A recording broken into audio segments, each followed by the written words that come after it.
Okay, hello, and welcome to my Physical Activity Readiness Questionnaire and Risk Assessment presentation. My name is Jordan. Alright, so we have 7 questions on the questionnaire, and then this is just to see if you're ready to become more active, physically active. I just start out by answering these 7 questions. If you answer yes to any of these, then you need to talk to your medical provider.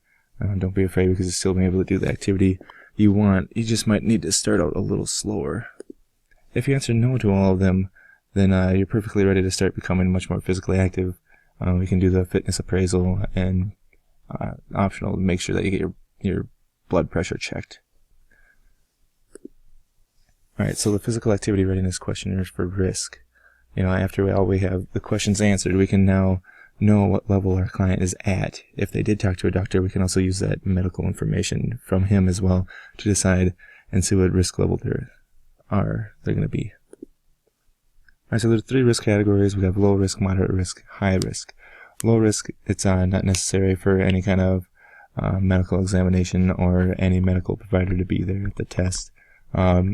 Moderate risk, it's not necessary for a medical provider to be there at a moderate exercise, but for a maximum, it is recommended to have him there just in case any kind of emergency. For high risk, it's recommended that a current medical examination and exercise test be performed prior to a moderate or vigorous exercise, and it's recommended that a physician supervise either the submaximal or maximal. So low risk means client can continue with training program without any medical supervision. Kind of just going over the same thing we just went here. Moderate risk, not needed for low, but is for maximum. High risk, medical supervision for all types of tests that we're going to do. And then for low risk, I would just have them start doing the tests right away so we can get on to making them a good workout program. Moderate risk, the client would do the submax, and then I would still have the medical provider be around just in case of emergency for the maximum test. And then high, I'd first have him, if we found out he was high, to go see his medical provider again and just see what types of things that he or she is going to be able to do.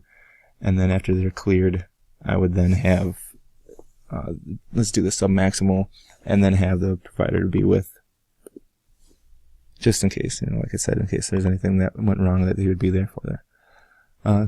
Conclusion, we have our clients complete the PAR-Q, and we can then develop a risk assessment. And then either after we do that assessment, we can place them in low, moderate, or high according to the risk level.